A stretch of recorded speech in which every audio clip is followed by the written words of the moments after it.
Hello बच्चों, ninth class की number system की एकेडमिक सीरीज़ में अब मैं आपको पार्ट 2 कराने जा रहा हूँ, जिसमें हम थोड़ा सा 7th 8th क्लास का कुछ रिवीजन करेंगे। उसके बाद हम इस चैप्टर के नेक्स्ट टॉपिक पर पहुँचेंगे। जो टॉपिक क्या है, इसमें एक्सरसाइज में क्या हो सकता है, उन सभी को पढ़ेंगे हम।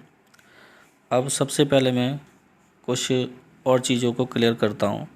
इसमें मैं क्लियर करता हूँ। देखिए, सबसे पहले सम संख्या और विषम संख्या क्या होती हैं। वैसे तो आपको पता ही होगा, 7th 8th में पढ़ लिया होगा आपने, लेकिन एक बार और समझाता हूँ मैं। देखिए, सम संख्याएं और विषम संख्याएं। सम संख्या और विषम संख्या, इन संख्याओं को इंग्लिश में कहते हैं इवन नंबर और ऑड नंबर्स। ठीक है, सम संख्या को इंग्लिश में कहते हैं इवन नंबर और विषम संख्या को इंग्लिश में कहते हैं ऑड नंबर्स। तो देखिए, इनको पढ़ते हैं हम। सम संख्याएं तथा विषम संख्याएं। ठीक है, तो देखिए, सम संख्याएं कौन सी होती हैं। सबसे फर्स्ट नंबर पे सम संख्याओं को बताया गया है, इवन नंबर्स को। जो प्राकृत संख्याएं नेचुरल नंबर्स, जो नेचुरल नंबर्स मैंने आपको पढ़ाई थी, जो प्राकृत संख्याएं 2 से पूर्णतः विभक्त हो जाती हैं, यानी कि 2 से पूर्णतया डिविजिबल हों, कट जाएं। ठीक है, तो उन्हें क्या कहते हैं, हम सम संख्या कहते हैं। ठीक है, जैसे नीचे एग्जाम्पल दे रखे हैं, 2, 4, 6, 8, 10, 12, 14, ऐसे ही आगे 16, 18 ऐसे ही हो सकती हैं। ठीक है, तो ये संख्याएं क्या हैं, हमारी सम संख्याएं। ठीक है, जो संख्याएं 2 से पूर्णतया डिविजिबल हों, 2 से विभाजित हो जाएं, उनको क्या कहेंगे, हम सम संख्या कहेंगे।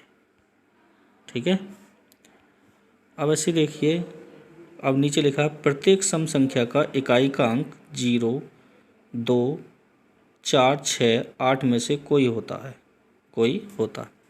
इसका कहने का मतलब यह है कि अगर किसी संख्या के लास्ट में 0 आता है तो भी वो सम संख्या है, और अगर लास्ट में 2 आता है तो भी सम संख्या है, 4 आता है तो भी सम संख्या है, 6 आता है तो भी सम संख्या है, 8 आता है तो भी सम संख्या है।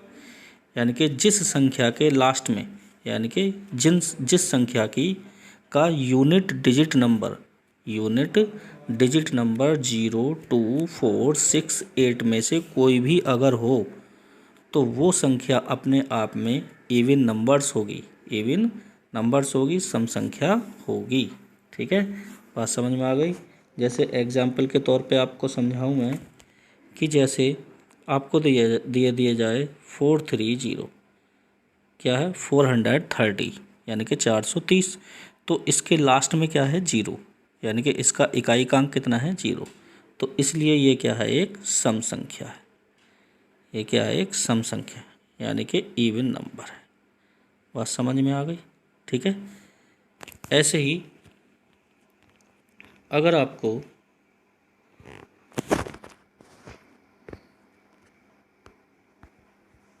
दे दिया जाए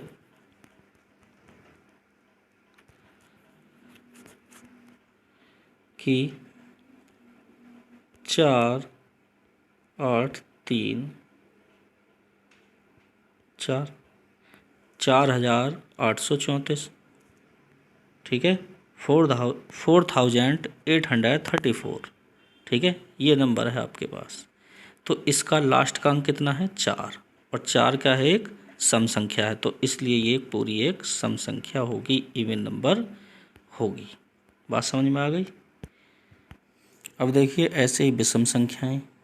इसमें लिखा है जो प्राकृत संख्याएं 2 से पूर्णतः विभक्त न हों उन्हें विषम संख्याएं, ऑड नंबर्स कहते हैं। जैसे एग्जाम्पल 1, 3, 5, 7, 9, 11, 13, 15 आदि। ऐसे ही और भी संख्याएं हो सकती हैं। ठीक है, अब इसमें नीचे लिखा है प्रत्येक विषम संख्या का इकाई का अंक 1, 3, 5, 7, 9 में से कोई अगर कोई अगर होता है तो वो पूरी की पूरी संख्या विषम संख्या होगी। ठीक है, एग्जाम्पल के तौर पर समझेंगे हम। देखिए जैसे 437 है तो इसका इकाई अंक कितना है, इस संख्या का इकाई अंक कितना है 7 है। तो ये एक क्या है विषम संख्या। ठीक है, क्या है एक विषम संख्या। ऐसे ही जैसे 543 है तो इसका इकाई अंक कितना है 3, और 3 क्या है एक विषम संख्या है, इसलिए ये एक पूरी विषम संख्या हो गई। ठीक है, बात समझ में आ गई होगी।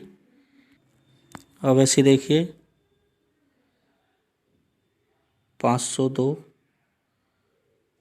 515, 53, 103। तो इसमें सम संख्या छांटिए और विषम संख्या छांटिए। तो देखिए कैसे करोगे आप। 502 है तो इसका इकाई अंक कितना है, यूनिट डिजिट कितना है 2, और 2 क्या है एक इवन नंबर है, और अगर इवन नंबर है तो ये एक क्या है इवन पूरी एक विषम सम संख्या हो गई। ठीक है, ये पूरी एक क्या हो गई सम संख्या हो गई। ऐसे ही देखो 515, 515 तो इसका इकाई अंक कितना है 5, इसका इकाई अंक 5 है, और 5 क्या है एक विषम संख्या है, तो इसलिए पूरी ये 515 एक विषम संख्या हो गई। ठीक है, अब देखिए 53, 53 क्या है, 53 में आपको है देखो जैसे 53 है आपका, तो 53 में इकाई अंक कितना है 3, और इकाई अंक 3 है, और 3 क्या है एक विषम संख्या है और नंबर है, तो इसलिए पूरी ये 53 जो है विषम संख्या हो गई। ऐसे ही 103, 103 का यूनिट डिजिट कितना है 3, इकाई अंक 3 है, तो 3 क्या है एक विषम संख्या है, तो इसलिए पूरा 103 क्या हो गया एक विषम संख्या हो गया। तो इस तरीके से हम पहचान कर सकते हैं कि सम संख्याएं कौन सी होती हैं, विषम संख्याएं कौन सी होती हैं। अब ऐसे ही समझिए भाज्य संख्याएं और अभाज्य संख्याएं किसे कहते हैं। ठीक है, तो इनमें डिफरेंस समझ लीजिए। इनमें डिफरेंस क्या होता है, जो अभाज्य संख्याएं होती हैं वो ऐसी संख्याएं होती हैं जो जो अपने आप से विभाजित हों और एक से विभाजित हों, यानी कि अपने आप के अलावा सिर्फ एक से विभाजित हों, तो वो क्या होंगी अभाज्य संख्याएं होंगी। जैसे ऐसी संख्या जो केवल अपने से तथा एक से पूर्णतः विभाजित होती हैं, विभक्त होती हैं, और किसी तीसरी प्राकृतिक संख्या से विभाजित ना हो, अभाज्य संख्या कहलाती हैं। जैसे अगर हम 2 की बात करें, यहाँ देखें 2, तो 2 एक अभाज्य संख्या है, 2 केवल एक से विभाजित हो सकता है और स्वयं 2 से, इसके अलावा किसी और से विभाजित नहीं होगा, क्योंकि 1 दूनी 2 और 2 एकम 2, तो इसलिए 2 क्या है एक अभाज्य संख्या। ठीक है, ऐसे ही देखिए 3। अब आपके मन में क्वेश्चन आ रहा होगा कि एक अभाज्य संख्या है या नहीं है। तो देखिए अगर हम एक में ये कंडीशन लगाए, एक सिर्फ एक से ही विभाजित होगी, एक सिर्फ एक से ही विभाजित होगी, इसके अलावा किसी और से नहीं होगी। ठीक है, एक सिर्फ एक से ही विभाजित होगी, इसके अलावा किसी और से नहीं होगी। लेकिन उसमें क्या था, उसमें यह था कि स्वयं से विभाजित होनी चाहिए और एक से विभाजित होनी चाहिए।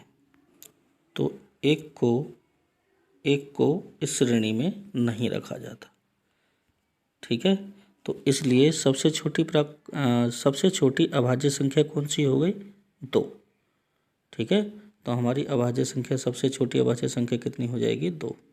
तो 2 हमारी सबसे छोटी अभाज्य संख्या। ठीक है, उसके बाद कौन सी होती है 3। क्यों, क्योंकि 3 सिर्फ एक से कटेगी और स्वयं 3 से कटेगी, इसके अलावा किसी और से विभाजित नहीं होगी। ठीक है, तो इसलिए 3 भी क्या है एक अभाज्य संख्या। अगर हम 4 की बात करें तो 4 को देखो, 4 अगर हम देखें तो 4 कितने से विभाजित हो रहा है, 1 से भी हो रहा है और 2 से भी हो रहा है और स्वयं 3 से भी हो रहा है, सॉरी स्वयं 4 से भी हो रहा है। ठीक है, कितने से हो रहा है 4 से। तो देखिए अभाज्य संख्याओं के बारे में क्या गया था, ये कहा गया था कि अभाज्य संख्याएं स्वयं और एक से ही विभाजित होंगी, यानी कि अपने आप से और एक से ही विभाजित होंगी, इसके अलावा किसी और से विभाजित नहीं होंगी। तो देखिए इसमें एक से हो रही है और स्वयं से भी हो रही है, लेकिन एक अदर नंबर से भी हो रही है, यानी कि दो से, किसी तीसरे नंबर से भी हो रही है। तो इसलिए 4 एक अभाज्य संख्या नहीं है। ठीक है, अब ऐसे समझिए,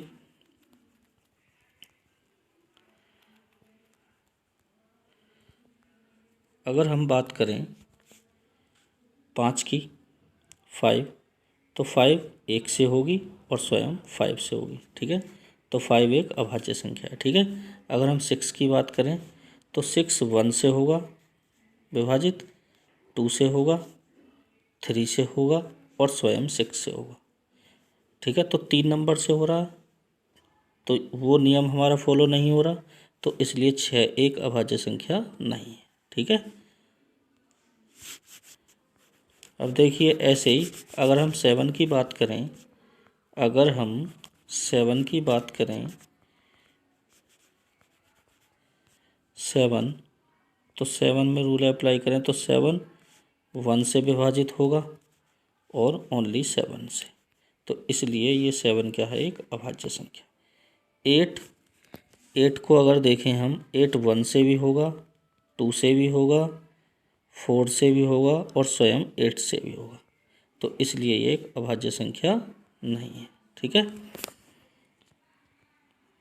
अब ऐसे देखिए अगर हम 9 की बात करें, 9, तो 9 को देखो 1 से डिवाइड होगा, 3 से होगा और स्वयं 9 से होगा, लेकिन हमारी कंडीशन क्या कहती है, कंडीशन ये कहती है कि सिर्फ एक से हो और स्वयं से हो, लेकिन यहाँ 3 से भी हो रहा है, तो इसलिए 9 एक अभाज्य संख्या नहीं है। ठीक है, प्राइम नंबर नहीं। ठीक है, ऐसी देखिए 10 की अगर बात करें तो 10 किससे डिवाइड होगा, 1 से भी डिवाइड होगा और 2 से भी होगा, 5 से भी होगा।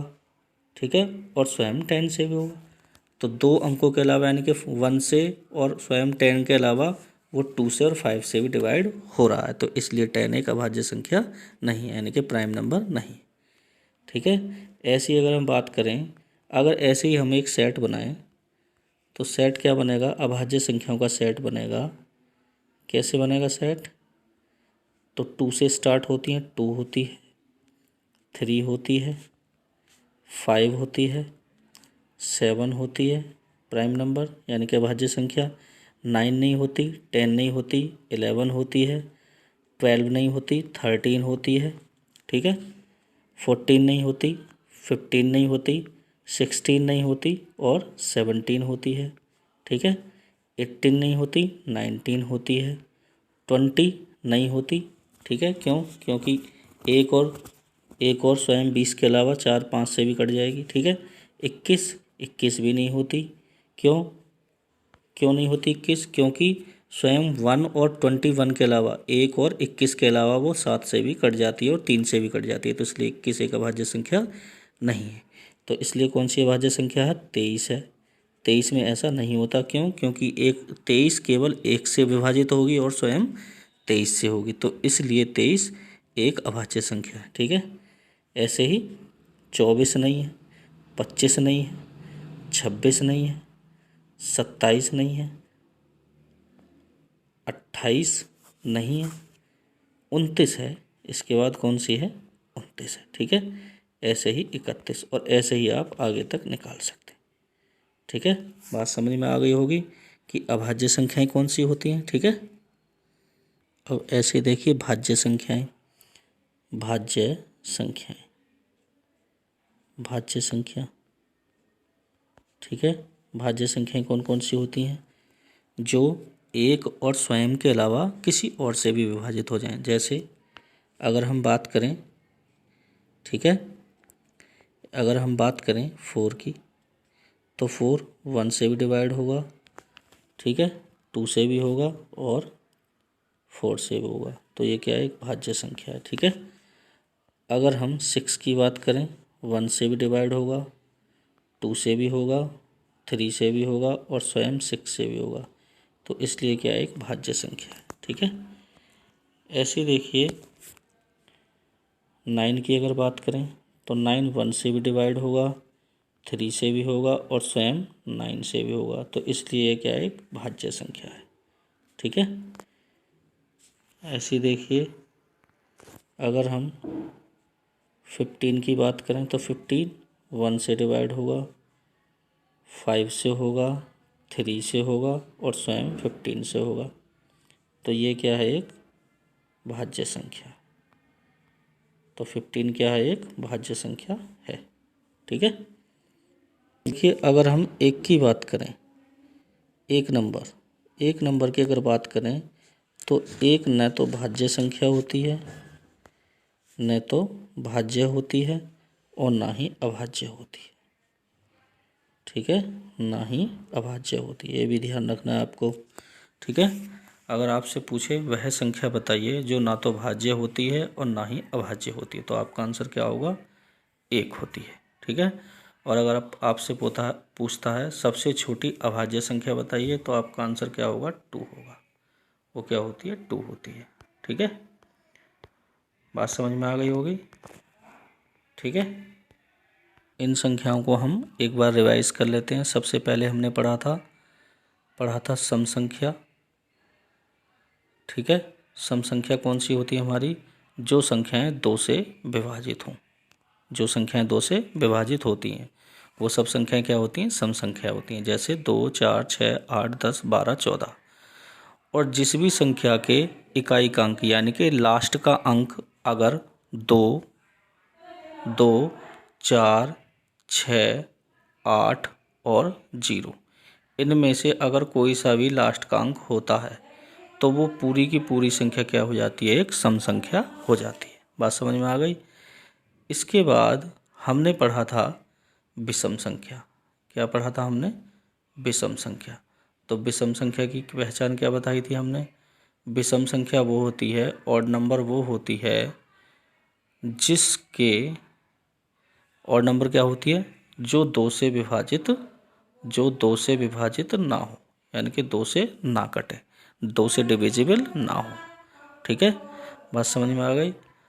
तो इसके क्या एग्जाम्पल हो सकते हैं, इसके एग्जाम्पल जैसे आपका 3 5 7 9 11 13 ऐसी हो सकते हैं। ठीक है, यानी कि ये संख्याएं 2 से विभाजित नहीं होती, तो इसलिए ये संख्याएं क्या हैं, विषम संख्याएं।